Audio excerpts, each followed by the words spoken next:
Olá, bom dia, boa tarde, boa noite, espero que vocês estejam bem. Vamos então para a segunda parte dessa videoaula, agora continuando o assunto sobre os moluscos.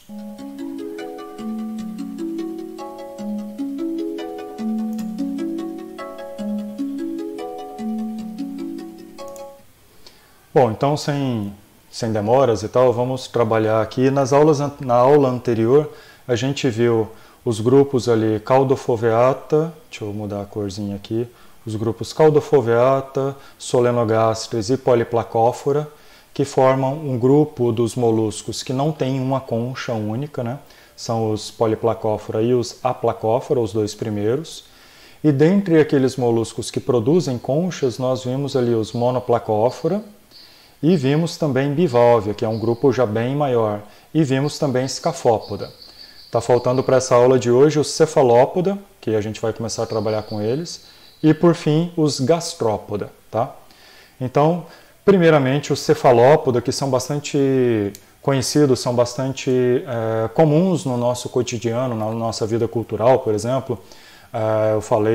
Comecei a aula de ontem, da aula passada, com uma série de personagens, dentre eles esse que está aqui na tela, né, que é o Capitão David Jones, do filme Piratas do Caribe, né, que é claramente um polvo, né, um híbrido entre humano e polvo. As histórias sobre os Kraken, que surgiram a partir das grandes navegações, elas muito provavelmente foram inspiradas num tipo de molusco, num tipo de cefalópoda, mais especificamente, muito provavelmente, surgiram a partir de avistamentos de lulas gigantes. Tá? E vamos lá então, o que quer dizer a palavra cefalópoda? O nome significa céfalo, cabeça, e poda, pés. Né? Poda, pés. Ou seja, são organismos que têm os pés, no caso os tentáculos, numa cabeça, no caso o manto. Tá? Que incluem grupos como os polvos, as lulas e os náutilos. Tá? É aqui, por exemplo, que está aquele organismo que eu comecei a falar para vocês, que é a lula gigante, né, que é o maior molusco que existe, chega a medir até 18 metros de comprimento. É um grupo, um dos grupos mais, é o grupo mais primitivo que surgiu lá no período cambriano. A princípio, o que a gente vê no registro fóssil são espécies com conchas retas, né, como essa que está representada aqui, como aquela que eu tenho aqui na minha coleçãozinha que eu vou mostrar para vocês na aula prática, e que inclui grupos como os nautiloides, como esse que está representado aqui embaixo, que são praticamente fósseis vivos, assim, são organismos extremamente primitivos, e muito pouco conhecidos ainda. Até hoje a gente sabe muito pouco da biologia dos náutilos. Bom, tem um grilo que começou a cantar aqui no quintal, não sei se vai dar para vocês ouvirem, principalmente se vai atrapalhar a aula ou não, mas sigamos. Bom, os cefalópodas, de um modo geral, eles podem ter ou não conchas, e o caso dos nautiloides, eles vão ter uma concha aqui que ela vai servir também para proteção, mas ela vai assumir um outro papel fundamental, que é a permissão da flutuabilidade desse animal. Porque ele vai pegar essa concha aqui, ele vai encher essa concha de septos e vai colocar gás dentro desses septos, vai preenchê-las como ar, então vai funcionar como uma boia e ele regula a quantidade de ar dentro dessas câmaras, dentro da concha, e quanto mais ar, mais para cima, né? Mais leve ele fica, mais ele sobe na coluna d'água, quanto menos gás, quanto menos ar, ele afunda. Né? E ele controla isso através então desses septos e furando esses septos para poder fazer a regulação com um canal chamado sifúnculo. As lulas, elas também têm uma concha, né? Tem um resquício de uma concha, mas que dessa vez ela é interna ao corpo desses bichos. Ela vai ficar na parte de dentro da cabeça, no formato ali que a gente vai chamar de uma pena córnea, porque o formato dessa concha lembra uma pena, é muito rudimentar. Já nos polvos, essa concha foi completamente perdida. Tá? E aqui no cefalópoda, a gente vê, ao contrário do que a gente vê em vários outros grupos ali, como os bivalves, por exemplo, que tem uma larva trocófora bem pronunciada e tal, que é grandemente responsável pela dispersão desse animal no começo do ciclo de vida dele, e que vai se diferenciar numa larva do tipo Veliger, aqui não. Aqui esses dois estágios eles foram perdidos do ovo, já nasce um juvenilzinho, já nasce um organismo com as mesmas características do indivíduo adulto. Tá? Então vamos lá. Começando aqui pelo polvo, a primeira coisa que chama a atenção é aqui a cabeça. Tá? A cabeça, também chamado de manto, certo? Os polvos eles enxergam muito bem, então eles têm olhos muito grandes, muito bem desenvolvidos. A acuidade visual dos polvos é tão boa quanto a nossa. A morfologia dos olhos desse polvo é muito parecida com a morfologia dos nossos olhos. Lá no final da aula eu vou falar um pouco mais sobre isso. Na parte lateral e ventrolateral eu tenho aqui o sifão, certo? Para poder fazer a jatopropulsão, para jogar fora. A água entra por sifões inalantes aqui e ela sai, a água entra na cavidade do manto através desse sifão inalante e ela sai através do sifão exalante. Tá? E, por fim, o polvo vai ter tentáculos, e aí aquela coisa, em inglês, polvos se chamam octopus. De octopus justamente porque são 8 tentáculos, né? Então ele vai ter 1, 2, 3, 4, 5, 6 e outros 2 do outro lado desse animal, 8 tentáculos, e cada um desses tentáculos ventralmente vai ser coberto por ventosas, tá? Então todos esses tentáculos vai estar cheio de ventosas, aqui dá para ver essas ventosas na parte ventral dos tentáculos. E o corpo todo desse bicho é muito mole, é muito flexível, é muito variável. E ele inclusive usa isso, essa morfologia, essa flexibilidade corporal para, por exemplo, entrar em cavidades para procurar alimento, são predadores vorazes, ou para fugir de predadores.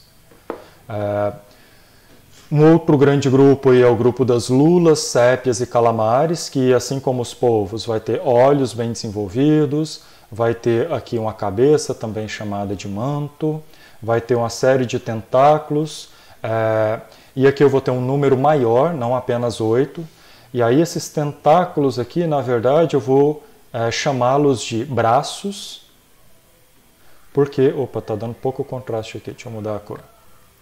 Então, a estes aqui eu vou chamar de braços, porque internamente, principalmente as sépias e os calamares, elas vão ter 2 tentáculos maiores e dilatados na ponta, que são responsáveis pela captura propriamente dita do alimento. Ele vai esticar isso de uma vez, pegar o alimento e trazer para perto da boca. E aí embaixo, tanto nos polvos quanto aqui nas lulas, sépias e calamares, eu vou ter uma rádula aqui dentro, tá? Deixa eu voltar para o amarelinho aqui. Então aqui dentro eu tenho uma rádula, e essa parte externa aqui eu vou chamar de bico ou mandíbula. Acho que eu estou tampando. Estou tampando. Essa parte aqui é o bico ou mandíbula. Tá? E aí isso vai funcionar, parece, tanto em termos de forma quanto funcionamento, parece o bico de um papagaio, de um periquito. Então ele vai ficar com esse bico córneo, triturando, cortando as presas que eles conseguem agarrar. Uma coisa interessante é que é muito comum nas lulas, e ao contrário dos polvos, os bordos internos aqui das ventosas que estão na parte ventral dos tentáculos, ela vai ter uma série de dentículos justamente para dar aderência para esse bicho se agarrar de verdade e travar ali no corpo da presa para então se alimentar dela, para imobilizá-la. E por fim, na parte lateroposterior do corpo desse bicho eu vou ter nadadeiras. Certo? Bom, Internamente, como é que é a morfologia interna, tanto dos polvos quanto das lulas? A parte interna é bem parecida, só muda o formato aqui, que enquanto aqui o formato nas lulas ela é mais cônico, no polvo é um formato mais elipsoide, mais arredondado, mais esférico. Mas as estruturas são as mesmas. Vou começar aqui com o verde para a gente destacar o sistema digestório desse animal. Eu tenho então aquilo que eu falei, são braços com a parte ventral cheia de ventosas e existe um par de braços modificados aí que são os tentáculos. E aí esses tentáculos são mais alongados, eles vão ficar recolhidos e vão esticar, pegar a presa e tracionar para a boca. Aqui na parte externa eu tenho a mandíbula, também chamada de bico, tá? Tanto aqui a parte superior quanto a inferior. Internamente a mandíbula, eu vou ter a rádula raspando, o bico corta em pedaços menores e a rádula acaba de fazer a raspagem e trituração desse alimento. Esse alimento, então, dentro da boca, ele vai ser conduzido aqui pelo esôfago até um estômago. Ele vai continuar o processo de digestão ali depois do estômago. Ele vai para um seco gástrico e, por fim, aqui para o intestino. E ele vai se abrir num ânus, na parte ventral do corpo da lula, dentro aqui do sifão exalante, do funil que tem essa válvula, que é aquele sifão exalante, é o equivalente ao sifão exalante dos bivalves, por exemplo. Tá? Esse é o sistema digestório. E claro, associado a isso eu vou ter aqui glândulas digestivas, tá? Que vão atuar liberando enzimas aqui tanto na boca quanto no estômago. Bom, para além disso, o sistema circulatório, esse bicho vai ter na parte posterior aqui um coração, certo? Esse coração ele vai ter uma aorta anterior aqui, o coração sistêmico que fica pulsando, jogando o sangue para a parte anterior e para a parte posterior numa aorta posterior, tá? Também chamada de artéria do manto. Certo? E aí esse sangue, e aí a partir disso, então, isso cai em toda a cavidade interna, vai banhar todos os órgãos internos e volta para o coração, que fica o tempo todo bombeando sangue. Bom, dando a sustentação para esse corpo cônico aqui das lulas, os polvos eles não têm uma concha nem interna quanto externa, portanto a cabeça, o manto ali, ele é muito flexível, né? Das lulas ele é muito menos flexível. Por quê? Porque ela vai ter sim uma concha, olha só, é essa concha aqui, que vai dar a sustentação do corpo desse bicho e dar uma certa rigidez aqui para a cavidade do manto. Então, essa concha que aqui nas lulas é chamada de pena. Tá?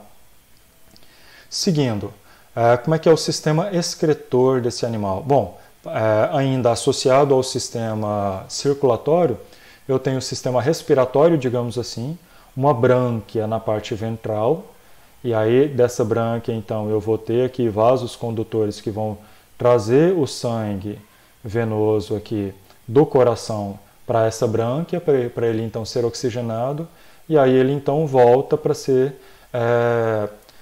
para entrar nessa circulação e esse sangue agora rico em oxigênio ser distribuído para o corpo. E aí eu tenho inclusive um coração branquial, digamos assim, uma subparte do coração que fica responsável também pelo bombeamento do sangue para as brânquias. Que mais? O sistema excretor desse animal. A parte excretora ela é feita aqui pelo rim, e aí o rim está aqui. Ele vai então filtrar todo esse líquido que fica banhando os tecidos, né? E recebendo todas essas excretas, filtrando isso com a série de nefrídeos ali compondo esse rim, e ele vai se abrir também nessa cavidade, na cavidade ventral aqui desse bicho, e essas excretas elas sairão também aqui pelo funil exalante que fica na parte anteroventral desse bicho. Tá?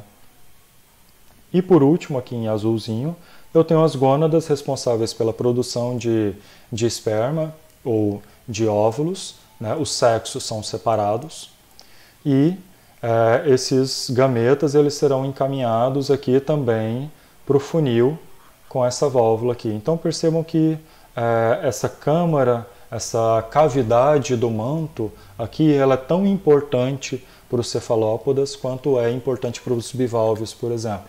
É através dela que há, de fato, a conexão com todas essas excretas, enfim, com tudo aquilo que precisa deixar o corpo do animal. Sejam elas excretas, nitrogenadas vindas do rim, sejam elas fezes vindas do sistema digestório, sejam elas gametas vindo das gônadas, certo? E por último, mas não menos importante, colocar aqui no azul escuro, a gente tem também um sistema nervoso, um cérebro aqui que tem aquela mesma lógica tanto dos anelídeos quanto de outros moluscos, em especial ali os bivalves, que é aquele chamado cordão nervoso circunesofágico, né, que é um cérebro naquele formato de rosquinha furadinha no meio que fica circundando o esôfago desse animal, e a partir dele saem nervos ventrais, mas que nesses bichos aqui, esses nervos eles vão se ramificar por todo esse corpo de uma forma muito mais contundente. Tá? Esses bichos ainda têm estruturas sensoriais, como olhos, claro, estatocistos, que é aquilo que eu já expliquei em aulas passadas, que é uma estrutura que faz com que esse bicho consiga se equilibrar, né, com que ele saiba se a posição corporal é em função da gravidade, né, qual parte que está para cima, qual parte que está para baixo do corpo dele. E aí aqui a gente tem, e sem contar também, claro, os olhos. Né? As lulas também têm olhos bem grandes, bem desenvolvidos, bem funcionais. Bom, o que mais? É isso.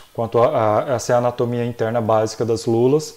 Os náutilos, eles vão ter algumas... O náutilos é um caso à parte, é um animal fantástico, muito interessante e tem uma série de particularidades. Vou até mostrar esse bicho nadando aqui para vocês verem. Deixa eu só mudar aqui, voltar para o vídeo do Nautilus para vocês verem. Isso aqui é um Nautilus, um vídeo de um Nautilus. Eu vou deixar só um pedacinho do vídeo aqui e depois eu coloco o link na descrição para vocês verem. Tá? E aí eu vejo aqui uma concha externa, né? Uma cápsula cobrindo a parte anterior. Essa estrutura aqui é o olho dele. Ele vai ter aquilo que a gente chama de olho naupliano, que lá no final da aula eu vou explicar como é que esse olho funciona. E uma série de mini tentáculos, que são chamados de cirros, e esse bicho ele vai ficar então batendo esses mini tentáculos. Eles não são suficientemente fortes para agarrar uma presa viva e imobilizá-la enquanto ele a dilacera, como fazem os polvos e as lulas, mas ele nem precisa, porque ele é principalmente um bicho carniceiro, digamos assim. Ele fica vasculhando o fundo dos oceanos durante o dia à procura de alimento, carcaças já mortas, né? É um carniceiro. E aí à noite, geralmente ele sobe até, como a gente está vendo aqui, próximo da superfície da água, ali, até uns 100 metros de profundidade, para acasalar, por exemplo. Tá? Bom, e assim, uma outra coisa, olha só, essa parte ventral aqui eu tenho a abertura do meu sifão exalante, e esse movimento que ele está fazendo é justamente o movimento de expulsão da água, de entrada e expulsão da água ali, através dos sifões inalantes e jogando fora através desse sifão exalante que fica nessa parte ventral aqui. E dá para a gente ver, espera um pouquinho, olha só, essa aqui é o sifão exalante. Tá? Voltando então para a nossa aula. Então, essa é a estrutura externa desse bicho. Como que é a parte interna? Vamos primeiro falar da concha. Essa concha é uma primeira coisa que chama a atenção. É aqui o escudo, tá? O escudo que fica aqui em cima, que é uma placa, ela não faz parte da concha, está articulado com a concha, mas é feita do mesmo material que vai proteger a parte anterior, a parte anterosuperior desse bicho. A concha em si, ela é espiralada em um único eixo, e guardem essa informação, que essa informação é importante quando a gente vai, por exemplo, quando a gente vai comparar com os gastrópoda, por exemplo, que eles são espiralados em vários eixos. E aqui não, ele é espiralado em um único eixo, num eixo, digamos assim, num eixo sagital do corpo desse bicho. E, para além disso, ela é toda septada, ela é toda separada. Esse bicho começou pequenininho aqui e foi crescendo, crescendo, produzindo mais conchas. E de tempos em tempos ele produzia um septo, separando a parte antiga da parte nova. Produzia outro e outro e outro, assim por diante. Aí ele produziu esse, depois de um tempo ele produziu esse, depois de um tempo esse, e assim por diante ele vai aumentando de tamanho, vivendo numa concha cada vez maior e se isolando da parte antiga da concha através desses septos. Esses septos são fundamentais na vida dos náutilos, porque ele vai habitar só essa parte mais final, essa porção final aqui da concha, e toda essa parte posterior aqui ela é oca, ela é na verdade preenchida com gás. E aí, furando aqui, perfurando essa concha, ele vai ter um canal como se fosse um canudinho, perfurando até lá no começo. Esse canal é chamado de sifúnculo. Sifúnculo. E esse canal serve para quê? Ele controla a abertura e o fechamento do sifúnculo, e ele controla com isso a quantidade de ar que ele vai colocar ou retirar de dentro dessa câmara. E aí aquilo que eu falei no começo. Quando chegou a noite e ele quer subir, ele enche isso de ar, ele sobe. Quando a noite está acabando e ele quer descer, procurar alimento, ele esvazia através do sifúnculo essas câmaras e ele desce na coluna d'água. Tá? Então com isso eu tenho várias câmaras separadas por septos e perfuradas por um sifúnculo. Bom, essa parte aqui na frente, aquilo que eu falei são tentáculos modificados também chamados de cirros, que ficam contornando a boca desse animal. A boca também tem um bico, também chamado de mandíbula, internamente uma rádula. Então eu vou ter aqui um esôfago, um estômago e, por fim, um intestino que se abre num ânus ventral aqui, dentro da cavidade do manto, e onde também estarão as brânquias para acontecerem as trocas gasosas. Esse bicho vai ter o coração, a princípio ele é ventral, ele é dorsal, perdão, assim como nos outros, assim como na lula, por exemplo. Só que o corpo desse bicho, aqui, digamos assim, aqui está a cabeça desse bicho, como o corpo dele é dobrado, e a parte posterior fica embaixo da parte anterior, o coração que estava aqui em cima, né? Tá aqui em cima, ele desce e fica mais ventroposterior, ou posteroventral, né? Fica na parte mais de baixo e de trás do corpo desse bicho. Fica aqui assim, ó. Aqui está o coração desse animal, tá? Aqui, daqui sai o coração.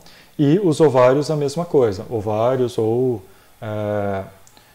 as espermátides lá, né? O aparelho reprodutor masculino. Bom, então na parte ventral eu tenho o funil, olha só, aqui está o funil, ele se abre, ele é bem pronunciado, e é isso. E aí aqui um detalhe esquemático da cama, de uma concha vazia. Esse bicho ele habitaria então essa parte mais final aqui da concha, ela é toda espiralada e septada, separando as câmaras. Em alguns bichos, em alguns náutilos, esse sifúnculo ele fica aqui bem no meio dos septos. Em outros bichos, esse sifúnculo fica mais próximo da parte externa, como é o caso aqui. Olha só, esse sifúnculo ele não está aqui, ele está nessa parte mais voltada para a parte externa da concha. E aí ele segue dessa forma aqui dentro. Mas a função é a mesma enfim, a estrutura é a mesma também, tá? E é isso aqui que a gente vê muito comum em jazigos fossilíferos. Locais que tem muitos fósseis e tal de moluscos, é muito comum a gente achar esse tipo de sinal aqui, esse tipo de fóssil, de conchas de nautiloides. Eles já foram, principalmente no período cambriano, extremamente comuns, extremamente abundantes. Mas hoje em dia não mais, hoje em dia são animais raríssimos. Bom, não é raríssimos não, mas são pouco comuns. São mais comuns principalmente ali em mares indo-europeus, no Pacífico, ali ao redor da China, ao redor não, né? O mar ali da China e tudo mais, naquela parte da Oceania. E as populações, talvez a gente esteja vendo um declínio significativo na população devido à captura desses animais para o comércio de conchas, porque essas conchas são lindíssimas, né? Olha só. É um animal que tem uma concha muito bonita. Isso aí tem um valor de mercado muito alto. Você acha aí em vários sites para poder comprar. Uma outra coisa muito interessante nesses animais é o sistema de reprodução deles. E aí aqui os polvos em especial, eles têm um comportamento muito bizarro para a gente de reprodução, que os sexos são separados, tá? Aí aqui nós temos um macho e aqui nós temos uma fêmea. Olha só, nos polvos eles vão ter um tentáculo modificado para reprodução.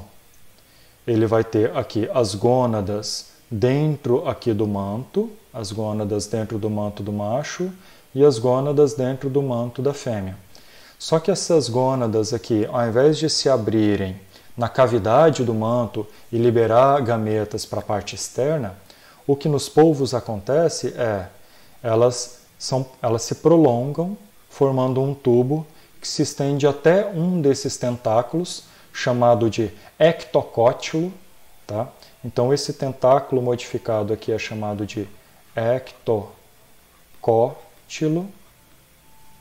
E esse tentáculo aqui, esse ectocótilo, ele vai ter um ducto dentro dele ao longo de todo o seu comprimento. Por quê? Porque dentro dele ele vai utilizar esse ectocótilo, esse tentáculo, para introduzir isso dentro da cavidade do manto da fêmea, chegar lá na abertura do gonóporo feminino dentro da cavidade do manto e então liberar os seus espermatozoides lá. E esses espermatozoides não vão sair de célula em célula, ele não vai ficar um tempão lá, 5 horas esperando cada uma das células fazerem todo esse percurso aqui pelo tentáculo. O que esses animais e vários outros grupos desenvolveram é uma bolsa de esperma chamada de espermatóforo, que é isso aqui. Ó. Isso aqui é um espermatóforo. Espermatóforo. Foro ou fora é portador de esperma, né? Então é uma bolsa, uma cápsula, uma estrutura portadora de esperma. Então é um pacotinho de esperma que esse bicho vai pegar um dos tentáculos, que é o dactilocótilo, vai introduzir, depois de todo o ritual de cópula, vai introduzir isso dentro da cavidade do manto da fêmea, e ele vai entrar no sifão da fêmea, né? Acessando então a cavidade do manto e liberando esse espermatóforo lá na abertura do gonóporo feminino. E aí então esses espermatozoides eles vão fecundar os óvulos ali e ela vai fazer a liberação dos ovos.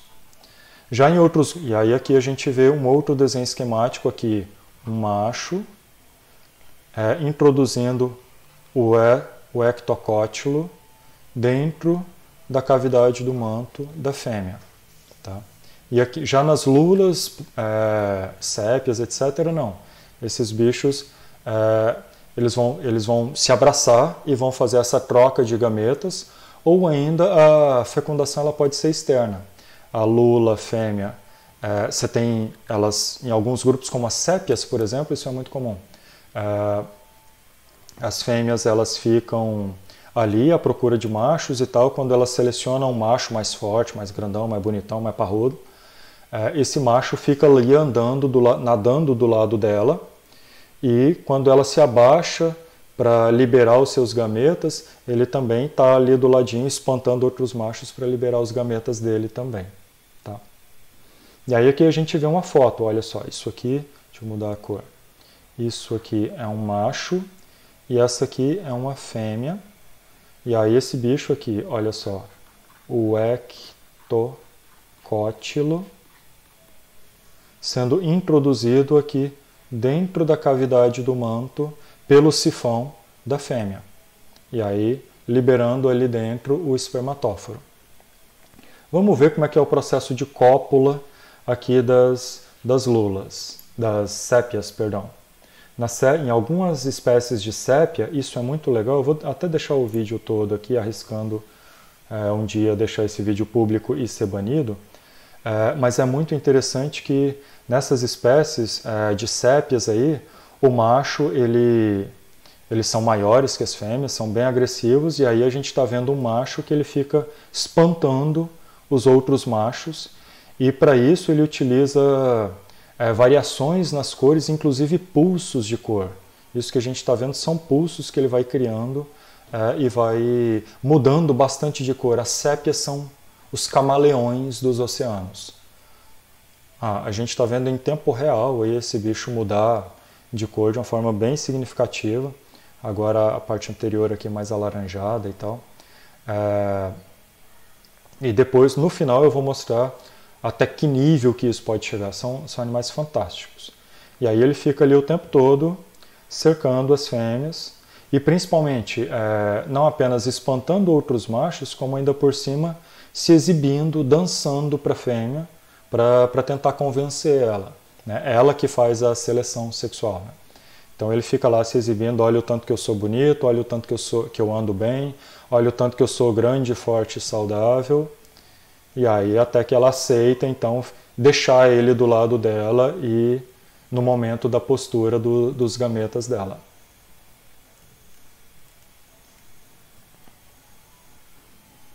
Bom, voltando para a aula. E aí depois da fecundação desses óvulos e a liberação dos gametas, isso vai variar de grupo para grupo. Muitas espécies, como por exemplo os polvos, eles vão depositar aqui grandes massas de ovos. E aí cada uvinha dessa aqui parece um cacho de uva, né? Cada uvinha dessa aqui é um ovinho. Daqui vai nascer um polvozinho pequenininho. E aí a fêmea ela fica guardando ali essa prole dela até o momento da eclosão, sem sair dali, sem se alimentar, sem nada. E é a última atividade dela. Após isso ela morre. Tá? Esse é o último ato na vida dela. E depois desse processo aí, quando eles estão assim já prontinhos para eclodirem, já saem, olha só, polvinhos em miniatura. Nesse caso aqui, eu nem sei se isso é um polvo ou se é uma lula. Isso aqui é uma lula. Sim, dá para ver até a nadadeira dorsal. Já saem lulinhas aqui dentro desses ovos, já prontinhas para nadar e procurar alimento sozinhas. Uma outra coisa muito interessante, outras coisas interessantes são um mecanismo de defesa. Ali na região da cavidade do manto, esses bichos vão ter uma bolsa específica que vai produzir um líquido viscoso e de coloração bastante escura. São compostos orgânicos, mas tem um aspecto de tinta e, inclusive, é chamado de tinta. Essa estrutura é chamada de saco de tinta. Por que isso? Porque nesse momento em que ele se sente, principalmente quando ele se sente ameaçado, mas algumas vezes também quando esse bicho ele quer tá brigando com um macho, está brigando com outro macho, ou então quando ele está brigando com uma presa ali que tá se debatendo, ele pode liberar isso liberar o conteúdo essa tinta, né, o conteúdo do saco de tinta na cavidade do manto. O sifão exalante espreme e há a liberação desse jato de tinta aqui. E aí ele cria, sabe aquela coisa aquela estratégia dos ninjas que a gente vê nos filmes lá, que ele pega uma bombinha, joga uma bomba de gás, então tem aquela fumaça enquanto ele desaparece. Aqui é exatamente a mesma coisa. Ele cria uma cortina de fumaça enquanto ele dá no pé. enquanto ele foge de um possível predador. No caso aqui desse polvinho, tadinho, ele está fugindo desse predador aqui, desse sem noção, desse cara aqui que estava tentando pegar ele. Não façam isso, tá? Isso aqui é uma demonstração de incômodo, de estresse. Se esse polvo fez isso por causa desse cara, é porque esse cara está estressando esse bicho. Em última análise, esse cara está cometendo um crime ambiental na legislação aqui do nosso país e de praticamente todos os países. Não sejam os sem noção que simplesmente sai tacando a mão nos bichos ali sem se preocupar se isso está gerando estresse, se está gerando medo ou qualquer outra coisa, se está incomodando o animal, tá? Uma outra coisa extremamente interessante, aí agora sim voltar lá no assunto das sépias, é a capacidade desses bichos de, principalmente polvos e lulas, Nautilus não. Nautilus, a concha externa é aquilo ali mesmo e pronto. Agora, polvos e lulas, muitas lulas, os polvos e principalmente as sépias, são animais fantásticos no quesito mudança de aparência. Eles têm uma série de musculatura associada à epiderme, que vai mudar em questão de instantes a rugosidade dessa epiderme, vai esticar determinados pontos dessa epiderme, fazer como se fossem espinhos ou folhas.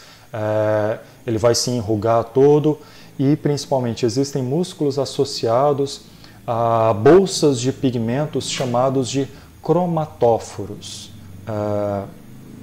Deixa eu escrever aqui, são os cromatóforos. E aí, novamente, fora portador de croma, cor, pigmento, né? São bolsas que portam pigmentos, olha só, essa, e pigmentos de diferentes cores. E ele consegue controlar. Opa, eu vou agora controlar, eu quero ficar mais claro. Então ele contrai a musculatura associada aos pigmentos mais escuros e aí ele esconde os mais escuros. E aí, não, agora eu quero ficar mais claro. Então ele relaxa essa musculatura, esses pontos, ou melhor, ao contrário, né? Se ele quer ficar mais claro, ele contrai a musculatura dessas bolsas de pigmentos escuros, e aí ele tampa os escuros e deixa exibindo os mais claros, e vice-versa. Agora eu quero ficar mais escuro. Ele relaxa os escuros e contrai os claros, e então ele vai tampando os claros e a superfície do corpo fica escura. Tá? É mais ou menos isso. Na prática, isso funciona de uma forma extraordinária. Olha só, esse aqui também eu vou deixar até o vídeo inteiro para vocês verem. É um vídeo curtinho aí, de 2 minutos apenas, da BBC América. E aí todos esses vídeos estarão aqui embaixo, o link deles fica igual a uma alga, enfim, a um coral, e um predador não consegue achar ela. São animais fantásticos, assim. Tem inclusive um vídeo de um experimento muito interessante que eles colocam ela dentro de um aquário com o fundo xadrez, para ver se ela consegue ficar xadrez. E ela consegue. Sabe, xadrez mesmo, quadradinho. E ela consegue. Uma outra coisa que é muito interessante nesses animais é aquilo que eu falei, que é a visão. Quando isso aqui é muito importante, vocês muito provavelmente vão ver essa comparação aqui na disciplina de evolução. Tá? E aqui é só fazer uma introdução a isso, um spoiler. Depois vocês vão ver isso com mais profundidade. Mas com o advento aí da disseminação da teoria da evolução, uma das estratégias derradeiras que houveram, principalmente ali na América do Norte, foi dizer que alegar o princípio da complexidade irredutível, que foi ponto de partida, por exemplo, para a teoria do design inteligente, né? Que é a parte segundo o qual, olha, existem estruturas que são complexas demais para terem surgido por simplesmente seleção natural. E aí eles inclusive usavam o olho humano como exemplo. Não adianta nada você evoluir o cristalino se você não tem as células fotossensíveis. Não adianta nada ter as células e o cristalino se você não tem a pupila regulando a intensidade, a quantidade de luz que entra. E assim por diante. né? Então, é uma estrutura que ela só é funcional no conjunto. A remoção de qualquer uma das partes garante a perda da funcionalidade dessa estrutura, no caso o olho, né? E aí, alegando outros esquemas, como por exemplo a cadeia de coagulação da hemoglobina, etc. E aí aqui é porque essa galera basicamente não conhecia molusco. Porque quando a gente olha aqui os moluscos, a gente vai ver todos os passos aqui em diferentes organismos, olhos com complexidades variáveis, desde apenas um conjuntinho, um tapetezinho de células fotossensíveis, como a gente vê nesses primeiros bichos aqui. E aí, isso aqui, essas células fotossensíveis, elas então formam uma cavidade apenas de células fotossensíveis. E aí, dessa forma, eu sei se a luz aqui, enquanto está assim, eu só sei que está chegando luz ou não. Se essa luz está vindo de cá, ou de cima, não sei. Agora, à medida que eu faço um cálice, aí eu já sei mais ou menos de onde está vindo a luz. Se apenas as células de cá estão sendo sensibilizadas, isso significa que a luz está vindo assim. Se apenas as células de cá estão sendo sensibilizadas, isso significa que a luz está vindo do outro lado. E aí eu consigo criar agora uma imagem preenchendo uma cavidade aqui cheia de líquido. Em outros bichos, isso aqui está como se fosse uma córnea e principalmente um cristalino aqui, uma lente. E assim por diante. Aí isso aqui, por exemplo, é aquilo que a gente vai encontrar no olho dos náutilos. É uma cavidade, né? É uma bolsa, digamos assim, coberta por um tapete de células fotossensíveis, preenchido por líquido, e em cima eu tenho um líquido também preenchendo essa cavidade, de forma que ele consegue formar mais ou menos imagens rudimentares. E aí até o momento em que eu tenho aqui nos polvos e nas lulas, olha só, isso aqui. Está vendo esses dois esquemas de óleos aqui? Os dois são idênticos, né? As mesmas estruturas. Olha só, eu tenho aqui uma pálpebra, né? Quer dizer, né? Uma pálpebra. Eu tenho aqui protegendo uma córnea, eu tenho uma lente, um cristalino, uma pupila, um tapete de células aqui que é a minha retina, isso aqui está preenchido por líquido, aqui é a mesma coisa. Esse aqui é o nosso olho, isso aqui é o olho de um polvo. Igual. E nos moluscos, então, a gente vê todo esse processo aí de aumento de complexidade e de eficiência na captação e formação de imagem. Tá? Então, os moluscos eles são muito interessantes nesse sentido também, sabe? Ele tem uma variabilidade muito grande de acuidade visual, até chegar nos polvos que enxergam tão bem quanto a gente. Um outro tópico, e esse aqui é uma novidade, é a primeira vez que eu estou falando sobre isso tão claramente nas aulas de zoologia, de todas as disciplinas, de todas as turmas para as quais eu ministrei essa disciplina, é uma coisa que é chamada de senciência. O que é senciência? É a capacidade de sentir e entender ou de perceber por meio dos sentidos. Ou seja, eu percebo algo que está acontecendo e aquilo me gera uma resposta. Seja essa resposta uma sensação de conforto ou de desconforto, um prazer, ou se esse estímulo externo ele é ruim, é desagradável e me causa dor e sofrimento. Se eu coloco a mão no fogo, isso me causa dor e me causa sofrimento. Tá? Não é quando eu pego... Por quê? Porque o meu sistema nervoso central ele é suficientemente complexo a ponto de perceber um estímulo, perceber que está havendo um estímulo e interpretar esse estímulo e reagir a esse estímulo de modo a ter sensações, sejam elas sensações, sentimentos de prazer, de dor, de sofrimento. Tá? E aí pensando, nós sofremos, né? Nós sentimos dor. Por isso que pesquisas com seres humanos, elas têm que, antes de mais nada, passar por um comitê de ética. Mas isso não é exclusividade nossa. Existem outros animais. A questão é quais e como. Será que outros animais sofrem? Né? Essa é uma pergunta bastante antiga, tanto é que há bastante tempo atrás, eu esqueci, não me lembro agora em que ano que o Jeremy Bentham ele viveu, mas ele já dizia, não importa se os animais são incapazes ou não de pensar, o que importa é se eles são capazes de sofrer. Isso vai definir se a gente tem ou não o dever moral de cuidar melhor na experimentação que a gente faz, no tipo de experimentação que a gente faz com animais. E o que a gente vê é que outros animais vertebrados, como por exemplo um chimpanzé, ele sofre, ele sente prazer, ele sente sofrimento.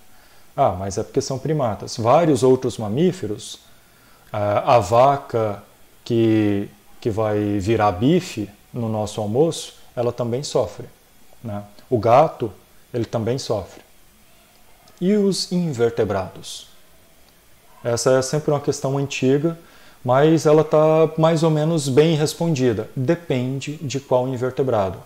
Olha só, e aí a gente entra no ponto do amparo legal a esses direitos dos animais. E aí, de modo que em 2010 foi publicado na União Europeia a Diretiva número 63, que diz lá no seu artigo 8 lá, para além dos animais vertebrados, incluindo os ciclóstomos, né, aqueles com a boca, vocês vão ver quem que é ciclóstomo em Zou 3, deverão ser igualmente incluídos no âmbito de aplicação da presente diretiva os cefalópodes, pois a sua capacidade para sentir dor, sofrimento, angústia e dano duradouro está cientificamente demonstrada. Sim, nós sabemos de forma clara e inequívoca que quando eu chego lá e estresso um bicho, se eu cortar um cefalópode, se eu cortar uma lula, um polvo, esse animal vai sentir a dor e ele vai ter sofrimento. Ele vai sofrer com aquele ato. Tá? Da mesma forma que se eu fizer isso com um bebê humano, ou se eu fizer isso com um chimpanzé ou com um humano adulto. Tá? Portanto, a legislação, já outros invertebrados, não. Se eu pegar uma planária, não. Vários outros moluscos, também não. Mas os cefalópodes, eles têm um sistema nervoso central suficientemente desenvolvido a ponto de sentir dor, sofrimento e angústia, dependendo do estímulo externo. Portanto, a gente tem que ter uma responsabilidade maior quando a gente vai fazer pesquisa com esses grupos. Portanto, lá na União Europeia, se você quer fazer pesquisa com cefalópodes, você tem que passar por um crivo especial aos moldes do Comitê de Ética que é utilizado aqui no Brasil para analisar projetos de pesquisa com humanos. Já aqui no Brasil, infelizmente, ainda prevalece para a pesquisa, né, prevalece essa ideia de que invertebrados são inferiores, ponto, independente do grau de senciência desse animal. A nossa última lei aí, que é a Lei Arouca, a Lei número 11.794 de 2008, fala lá no artigo 2º, que vai falar justamente sobre dor, sobre sofrimento e principalmente, olha, os animais eles não podem ser submetidos a pesquisas que gerem dor, sofrimento, eles precisam passar por um comitê de ética, de uso de animais, etc, etc.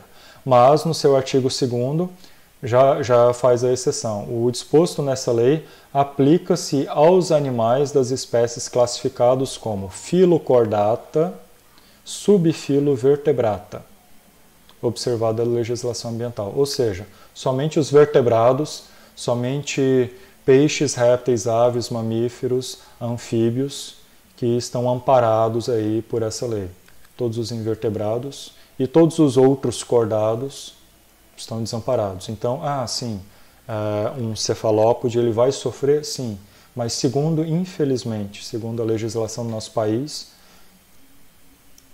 esse sofrimento não importa, é um sofrimento inferior ao sofrimento nosso e de outros animais parecidos com a gente que tem uma coluna vertebral, apenas por terem uma coluna vertebral. Isso é uma pena, o nome disso é especismo e a gente torce para que um dia isso seja mudado, que essa legislação ela saia do século 17, 18 e venha para o mesmo nível dos dados científicos amplamente demonstrados. Tá? Enfim, eu queria fazer esse parêntese na aula aqui para falar sobre esse aspecto importante dos cefalópodes. E com isso, então, a gente passa para o segundo e último grupo agora, que são os gastrópoda. Tá? Gastro, estômago, né? Poda, pés. É um bicho que tem o estômago, as vísceras, elas estão associadas a um pé. Tá?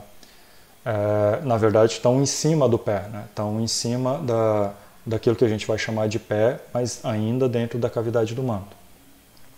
Eu coloquei esse slide aqui somente para vocês ficarem babando. Isso aí não é desenho, não, tá? Isso aí são fotos reais de animais reais com cores reais. Isso aqui são lesmas do mar.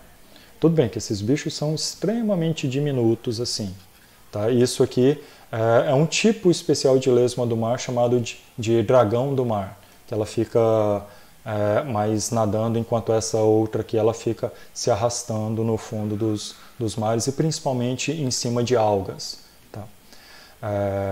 Esses animais são lindíssimos, assim, tem cores bastante vistosas assim, e vocês vão ver um pouquinho mais para frente que essas cores vistosas estão associadas à mensagem de eu sou venenoso, não me coma.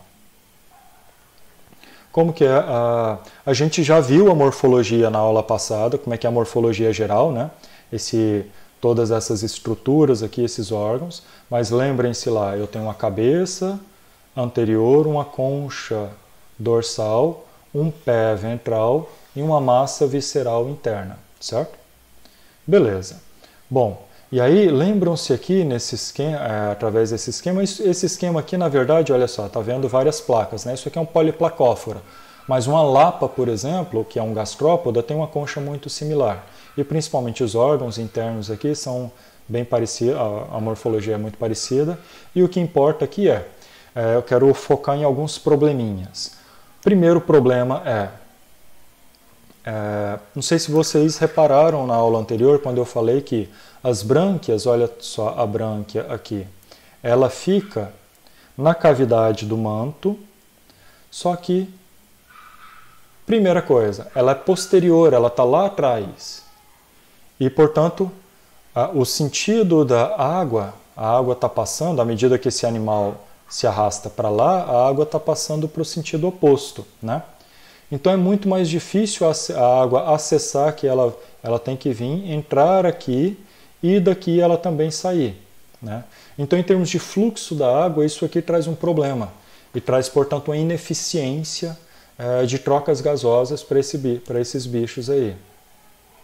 Tá? O ideal seria fazer como esses bichos aqui, ao invés de esconder a brânquia posterior, olha só, essas lesmas, elas perderam a concha e as brânquias, essas folhinhas aqui, lá atrás, são as próprias brânquias. Aí estão lá em cima e a água vai passando com muito mais eficiência e oxigenando essas brânquias. Agora aqui não, ela fica ali enclausurada com essa água já velha, viciada e poluída. Olha só, a abertura do ânus está aqui, esse bicho está defecando em cima dessa brânquia, né? Então isso aí traz problemas. O fato dessa brânquia ser posterior. Então, se essa brânquia fosse anterior, à medida que esse bicho vai andando, ele vai pegando água nova com mais oxigênio para poder fazer essas trocas gasosas. Como que esse bicho resolveu esse problema? Os gastrópodes resolveram esse problema. Vários deles resolveram torcendo essa concha. Então a concha, que ela era dorsal, ela vai torcer e passa a ser ventral, que é o que a gente vê aqui, uma torção ontogenética. Olha só, enquanto ele ainda é uma larva do tipo Veliger, eu tenho aqui uma boca anterior, aqui aquilo que vai, aqueles cirros e tal, né, os cílios, perdão, um pé e a concha aqui, essa boca anterior, o tubo digestório e um ânus posterior. À medida que esse bicho cresce, a concha se desenvolve, essa concha aqui ela vai torcendo. E aí, olha só, o ânus estava para trás da boca, aqui o ânus ele está mais ou menos lateral, aqui ele já está mais para frente, o ânus, aqui está bem mais para frente, de modo que no organismo adulto, a boca está aqui, essa concha, como ela torceu, o intestino agora ele se abre num ânus anterior, a cavidade do manto está aqui anterior. Olha só, deixa eu colocar aqui em destaque, usar um azul mais clarinho. Deixa eu colocar aqui assim. Vou circular agora a cavidade do manto para vocês verem que a abertura do ânus está anterior, está aqui. A abertura do ânus está dentro da cavidade do manto, tá? Então aqui está a cavidade do manto, aqui está a cavidade do manto, aqui está... Opa, perdão, estou desenhando errado. Vamos lá de novo. Agora sim, aqui ainda vai ser desenvolvida uma cavidade do manto, aqui essa cavidade do manto começa, tá?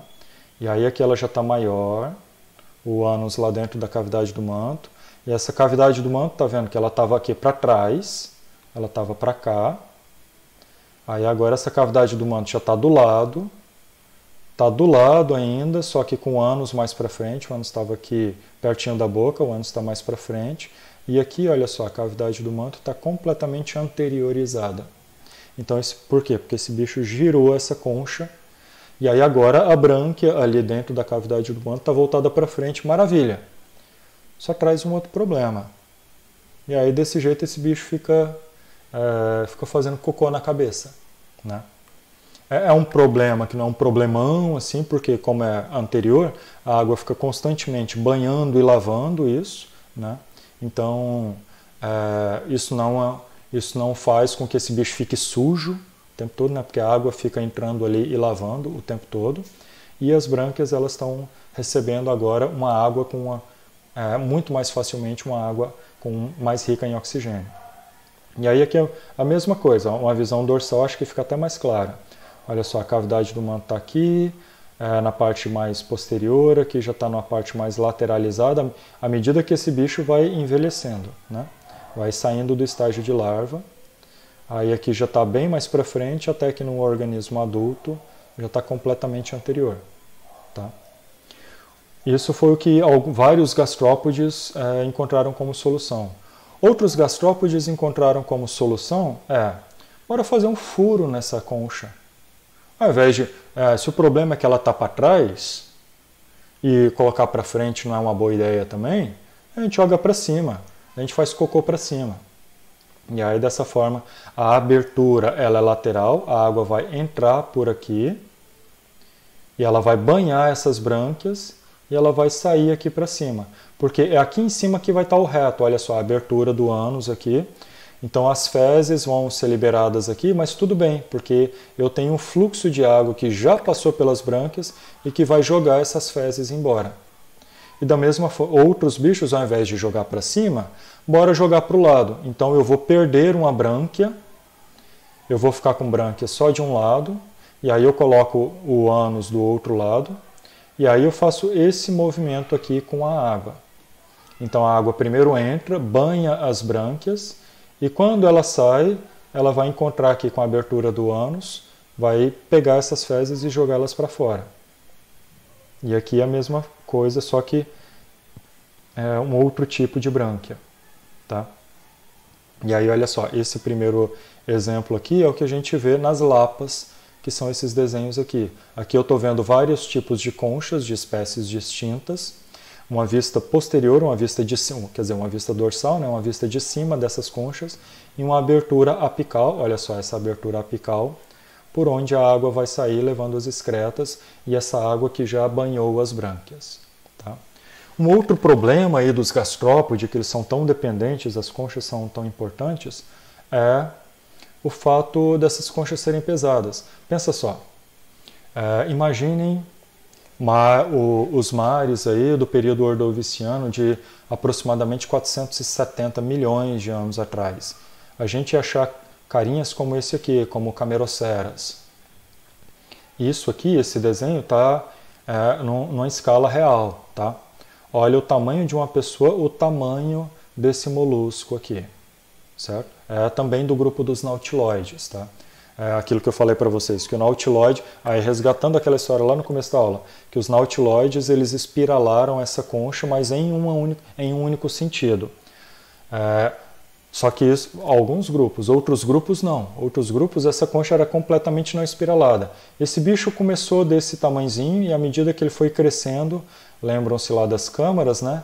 Ele foi construindo novas câmaras, aumentando o tamanho da sua concha, até que por fim um indivíduo adulto como esse aqui, olha só, cada quadradinho tem 1 metro. Então vamos lá, 1, 2, 3, 4, 5, 6, 7, 8 metros de comprimento.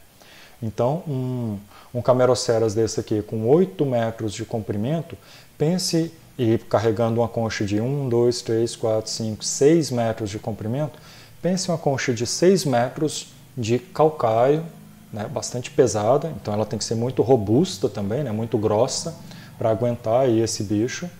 Tá? Pense o peso disso, o efeito trambolho é ele nadando, carregando 6 metros de concha aí. Aqueles outros organismos que conseguiam espiralar essa concha, ao invés de ter uma concha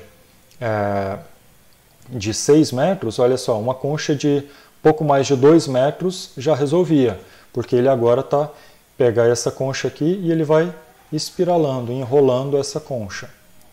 Só que isso tem um problema também.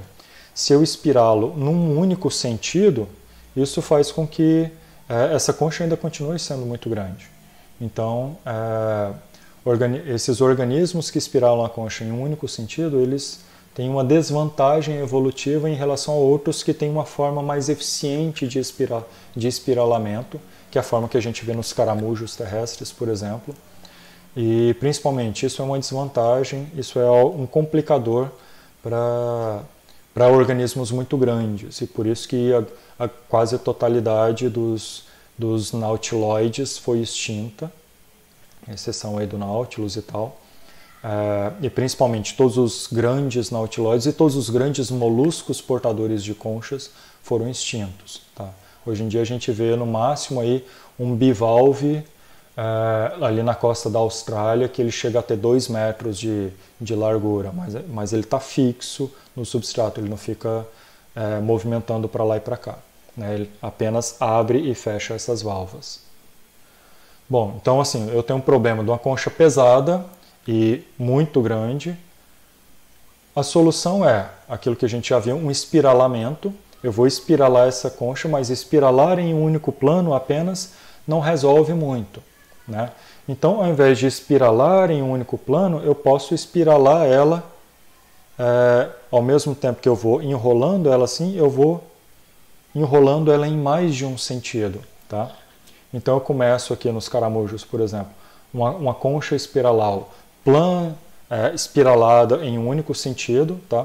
E aí eu vejo algumas outras espécies com uma concha espiralada indo para uma outra direção, então eu estou espiralando nesse eixo e ao mesmo tempo eu estou espiralando assim, só que ao mesmo tempo eu estou fazendo isso aqui. Tá?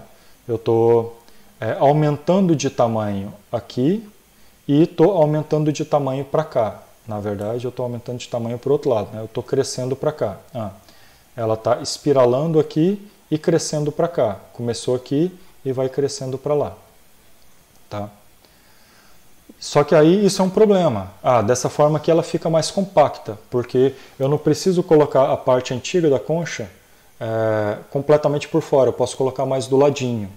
E aí dessa forma, então ao invés de ficar 2 partes aqui da concha assim, eu sobreponho uma parte à outra. Isso me poupa espaço. O problema disso é que como eu estou crescendo para um lado, esse lado de cá, ele vai ficar mais pesado que esse lado, no caso desse bicho aqui, que a cabeça está aqui, o lado direito, ele vai ficar muito mais pesado que o lado esquerdo. Então esse bicho tomba para a direita. E aí, como que eu resolvo isso? Eu pego isso aqui para além de espiralar numa direção e crescer em outra direção, ele desloca essa concha, ele inclina essa concha, ele faz um deslocamento para cima e para trás. Então ele vai espiralar assim, vai crescer para cá e ele vai entortar para cima. Tá? E aí dessa forma ele compensa de forma aí que ele tem então uma concha movida sobre o corpo e consegue distribuir melhor esse peso. O problema disso aí é que isso esmaga as brânquias, né? E aí de um lado, né? E aí internamente isso faz com que isso resulta internamente por questão de espaço ali da perda de um lado das brânquias, tá? Porque um lado vai ficar mais um lado vai ficar mais esmagado que o outro lado. mas ok, eu apenas aumento o tamanho das brânquias desse lado que ainda tem espaço para ela. Bom, e aí dessa forma a gente vê o resultado final da grande maioria dos gastrópodes que a gente conhece, que eles são portadores de conchas espiraladas dessa última forma. E aí como é que é a morfologia de uma concha? Olha só, aqui a pontinha dela é o ápice, de onde ela começou, né? E aí cada volta é chamada de espira, tá? Então toda essa região cheia de voltas é chamada de espira, quer dizer, todo esse conjunto aqui de voltas é chamado de espira. Cada uma dessas é chamada de volta, então eu tenho 1, 2, 3, 4 voltas, tá? E por último aqui eu tenho a volta do corpo. O corpo ele vai ficar nessa cavidade aqui, aqui que o corpo vai ficar ocupando. Eu tenho uma abertura da concha, certo? Essa aqui é a região de abertura. E aí essa abertura tem essa borda interna aqui da concha e uma borda externa, certo? Que é também chamado de lábio, né? Eu tenho um lábio interno e lábio externo. E em alguns gastrópodes eu tenho ainda um biquinho, um ducto anterior, chamado de canal sifonal. Funciona como um sifão, por onde ele vai colocar um tentáculo especial, e isso aqui é muito importante, por exemplo, em espécies como é o caso dessa aqui, que é um animal predador, que é um gastrópode predador. Ele vai liberar ali uma probóscide, né, uma tromba, e dentro dessa tromba ele vai produzir um dardo, uma agulha calcária portando veneno. E ele vai dar uma ferroada, uma alfinetada numa presa e então engolir essa presa e fazer a digestão interna. E aí como é que funciona todas essas voltas internamente? Se eu cortar essa concha aqui, eu vou ver aqui dentro, dessa forma. E esse é o tchan do negócio. Que para além de tudo isso, eu preciso de uma boa sustentação para essa concha, para ela não ficar muito frágil. E quando eu faço essa espiral dessa forma, esse lábio interno aqui, ele vai fusionando e vai fazendo esse pilar interno aqui chamado de columela. Então ele tem um pilar e sobre ele vai girando, vai produzindo essa concha, ele vai espiralando, tá? E aí eu posso ter várias e várias formas aí distintas de conchas com várias cores. Tudo isso aqui são cores reais de conchas reais, tá? Bom, uma outra solução, o problema é concha grande, pesada, beleza, eu jogo ela fora. Ou aqueles organismos que... Eu estou falando assim de um ponto de vista teleológico, mas só para fins didáticos, tá? Não, a evolução não funciona dessa forma. Eu não preciso mais do meu braço esquerdo, eu vou perdê-lo. Não é assim que funciona. A vida para mim seria muito mais fácil se eu tivesse asas, então eu vou fazer nascer asas. Não é assim que funciona. Estou falando dessa forma só para ficar mais fácil o entendimento aqui. Então outros bichos passaram pelo processo de perda da concha, né? E dessa forma eu tenho então tanto indivíduos terrestres, como essas lesmas aqui, quanto lesmas marinhas, que são as lesmas, né? As lesmas, tanto terrestres quanto marinhas, elas passaram pelo processo de perda da concha. E dessa forma toda essa estrutura ela fica desprotegida. E aí como que esse bicho então ele se protege? A concha, o foco da concha é proteção para esse organismo. Duas coisas. Primeiro, ela não se protege, esse bicho não se protege com uma concha. Ele se protege por criptismo, por hábitos crípticos. E aí, por exemplo, as lesmas, elas vão sempre ocupar, as lesmas terrestres, né? Elas vão ocupar locais mais abrigados, protegidos, de modo que um passarinho não as veja. Vão sair preferencialmente à noite para se alimentar, que aí ninguém vai vê-las, etc. E algumas delas podem produzir algum muco protetor também, algum muco venenoso. Outras, como por exemplo aqui essas lesmas marinhas, elas vão produzir veneno mesmo em estruturas aqui na parte dorsal desse animal e vai, por exemplo, sinalizar com cores vibrantes fortes aí, olha, tá vendo essas cores aqui? Elas indicam perigo, eu sou venenosa, não me coma. E aí, olha só, como é que é a morfologia do corpo desse bicho. Aqui está a região da cabeça, e aí na cabeça a gente vê, abaixo aqui na parte ventral está a boca, né, com a rádula ali que ela vai ficar raspando as algas, etc. Essa parte anterior aqui, isso aqui e isso aqui, são estruturas que a gente vai chamar de rinóforo, rino de foro, portador de rino, nariz. Né? São estruturas portadoras de nariz, portadoras de células sensoriais responsáveis pela percepção química. Elas vão ficar cheirando a água para saber, elas não enxergam, elas não escutam, mas elas têm uma capacidade de olfato muito, muito sensível. Uma lesma dessa, tão pequenininha, ela consegue saber a 10 metros de distância se tem comida em uma determinada direção ou não. Tá? E aqui atrás ela fica com as brânquias expostas, evidentes e bastante impregnadas com veneno. Tá? Bom, tem um outro problema aí, que é, ok, até então a gente estava falando de organismos estritamente aquáticos, de organismos em sua grande maioria marinhos, mas alguns deles de água doce, portanto todos eles aquáticos. Como que isso significa que não existem moluscos terrestres? Sim, existem, a gente sabe que eles existem. Os caramujos, as lesmas e tal. Mas como que esses bichos conseguem viver no ambiente externo, no ambiente terrestre aqui, sem a proteção da água e tudo mais, com o corpo mole, com a epiderme tão finazinha? Eles não produzem carapaça, aqueles que não produzem uma concha especialmente. Bom, no ambiente terrestre eu tenho dois grandes problemas. Primeiro, a respiração é branquial. Né? Respiração branquial, isso significa que a água tem que passar carregando oxigênio para levar o oxigênio ali por essas brânquias. A gente não vê um peixe conseguindo respirar com as suas brânquias em ambiente terrestre. Nos moluscos, idem. Né?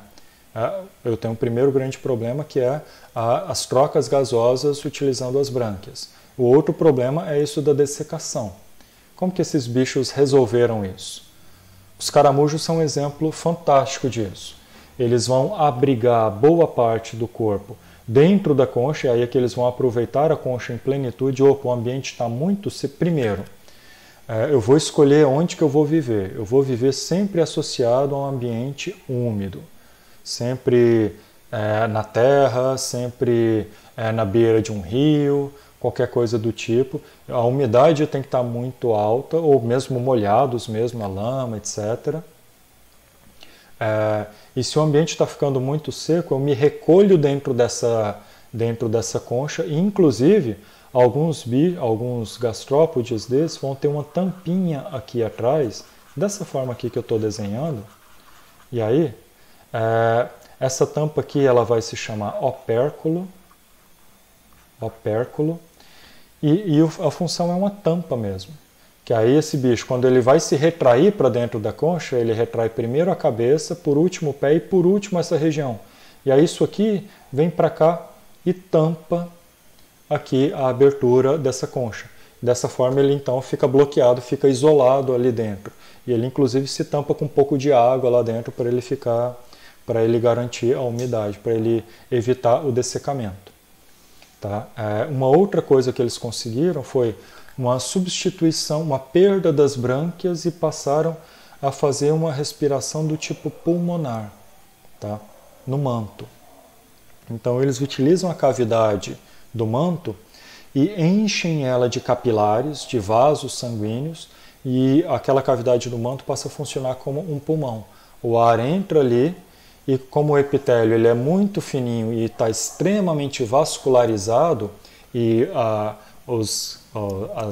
as artérias e tal, né, os capilares, eles estão ali em contato com essa epiderme, a troca gasosa ela ocorre por difusão. E aí dessa forma eu tenho o funcionamento de um pulmão e não uma respiração do tipo branquial. Tá?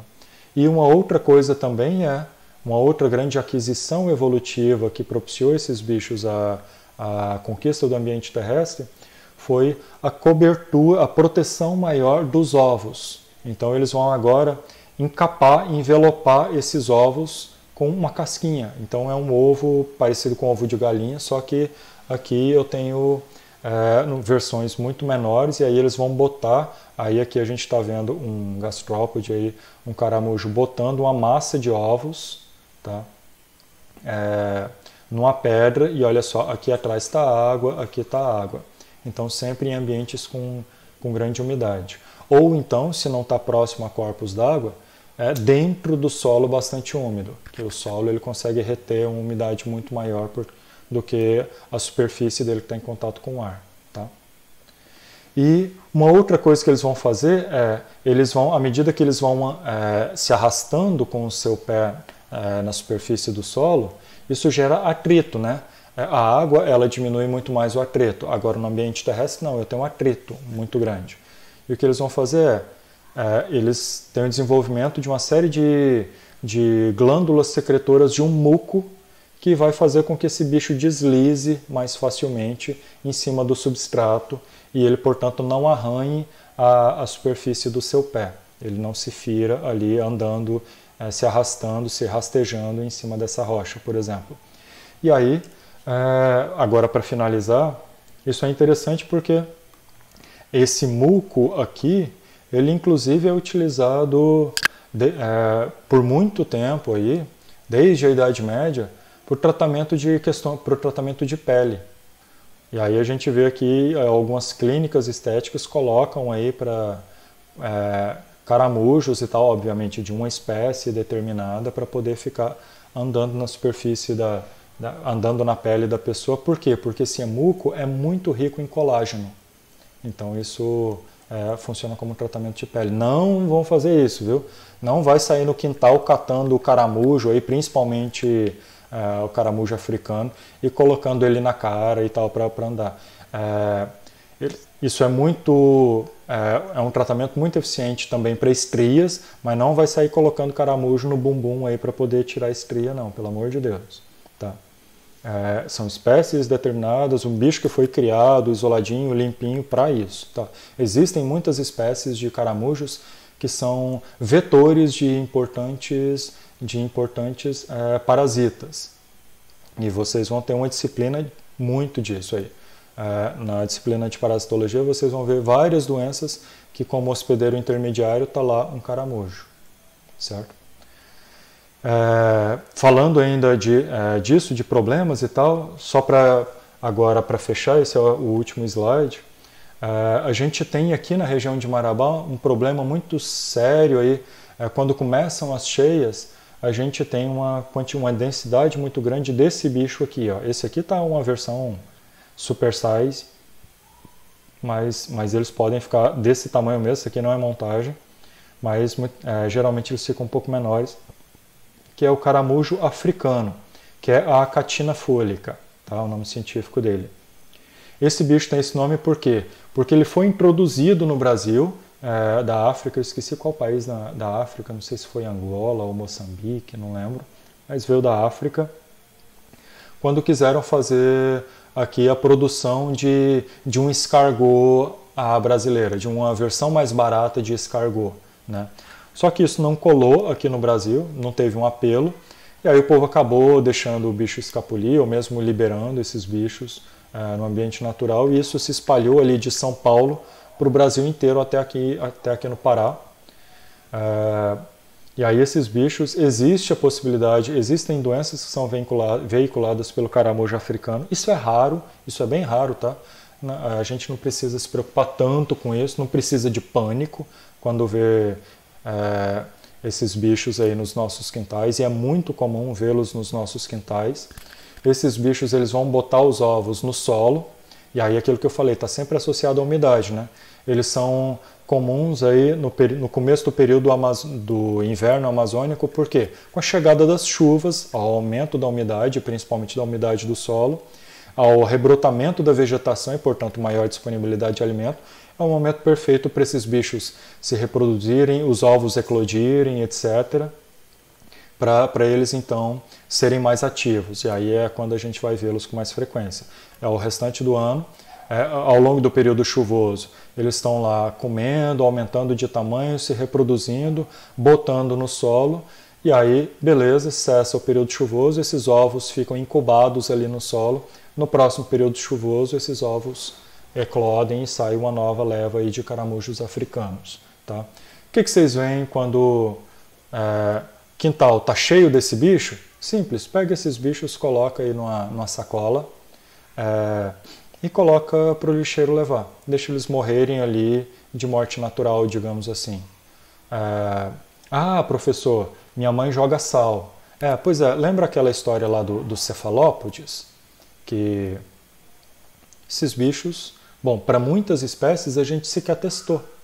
Então, eu pessoalmente, eu desconheço, e isso é um desconhecimento meu, desconheço se existem pesquisas sobre ciência em caramujo africano ou várias outras espécies da nossa fauna brasileira. Portanto, assim, bora tratar esses bichos aí com o mínimo de crueldade possível, né? Sair jogando sal numa pele tão fina e exposta assim é a mesma coisa que você colocar uma criança para aspirar sal, sabe? Jogar sal dentro do pulmão de alguém. Não parece ser uma experiência muito legal, né? Principalmente para um biólogo tomar. Então, assim, colhe eles, coloca num saquinho e pouco antes do lixeiro levar e pronto. E uma outra medida importante é procurar ali, vasculhar o solo também, procurar essas massas de ovos e destruir esses ovos para que novos caramujos não saiam, né? Uma outra coisa muito importante é não confundir as duas coisas, tá? Isso é uma espécie africana, é uma espécie introduzida, ok, a gente não está cometendo um crime ambiental em exterminar e tudo mais, em matá-los do nosso quintal, ok, ou colocar para o lixeiro levar, tá? Agora, é diferente quando a gente fala da fauna local, da nossa fauna nativa. Esse aqui é o aruá do mato, tá? É um bicho completamente inofensivo, ele é inclusive bioindicador de qualidade ambiental, tá? E é da nossa fauna, protegido pela legislação, tá? É diferente aqui do caramujo africano. Olha só, as bordas elas são mais... Ela é mais dobrada, portanto ela tem uma borda muito mais suave, não é uma borda tão cortante, digamos assim, como a borda aqui da concha do caramujo africano. O ápice aqui da concha ela é mais arredondado, enquanto do caramujo africano é um ápice mais pontudo. As cores geralmente são mais escuras no caramujo africano do que do aruá do mato. Tá? Então tomem cuidado na distinção dessas duas espécies para que esse coitadinho aqui não pague o pato pelo parente que pode nos trazer problemas. Tá? Bom, eu achei que esse era o último, né? Não, tem uma outra coisa aí, uma outra coisinha legal sobre os gastrópodes aí, é aquilo que a gente vai achar na concha dos náutilos e em vários outros elementos na natureza, que muita gente acha muito interessante e tal, que o espiralamento aí, ele leva em consideração uma sequência matemática que é a sequência Fibonacci, ou seja, um número é o resultado da soma dos dois números anteriores. Ou seja, esse 1 aqui é o resultado. Bom, começa com 1, né? Então de 0, 1. E aí, qual que é o próximo número? 0 mais 1, 1. 1 mais 1, 2. 1 mais 2, 3. 2 mais 3, 5. 3 mais 5, 8. 5 mais 8, 13. 8 mais 13, 21 e assim por diante. Então eu tenho essa sequência, essa cadeia numérica aqui. Quando eu coloco isso aqui em tamanho de área, por exemplo, o tamanho dos lados de um quadradinho, eu tenho aqui um quadrado de 1, de 1 unidade de lado. O próximo também é de 1, e aí 1 mais 1, 2. 1 mais 2, 3. 2 mais 3, 5. 3 mais 5, 8, 5 mais 8, 13, e assim por diante. E aí dessa forma, é como se um Nautilus lá extremamente primitivo tivesse lembrando qual que era o próximo número na sequência de Fibonacci ao fazer a sua concha. É um negócio muito legal. E é um padrão matemático que a gente vê em vários outros elementos aí na natureza, sejam eles vivos ou não. Deixa eu ver se tem mais coisa. É isso. Espero que vocês tenham curtido aí essas videoaulas. Deixem um feedback de vocês. Eu estou precisando de uma resposta de vocês, se vocês gostaram ou não. Deixa eu voltar aqui para minha câmera. Espero que vocês tenham curtido essas videoaulas, que tenham sido proveitosas. Não se esqueçam, mais uma vez, última vez, leiam o material de apoio. Isso aqui é apenas o resumo do resumo do resumo. A informação que vocês precisam sobre esses grupos, principalmente grupos tão grandes e complexos como esse, ela é muito maior, é muito mais extensa, não dá para passar numa videoaula aqui de 1h30, de 1 hora e meia. Essa aqui já está com 1h e 27 minutos. Então, se informem mais. É um prazer estar com vocês aqui nessa disciplina. A gente vai se ver aí na próxima, em Zool 2, muito provavelmente com esse formato aqui, se vocês concordarem, de videoaulas. Espero que vocês estejam bem, que estejam em casa, que a família de vocês esteja em casa, que vocês estejam se cuidando. Bons estudos, bom dia, boa tarde, boa noite e até mais.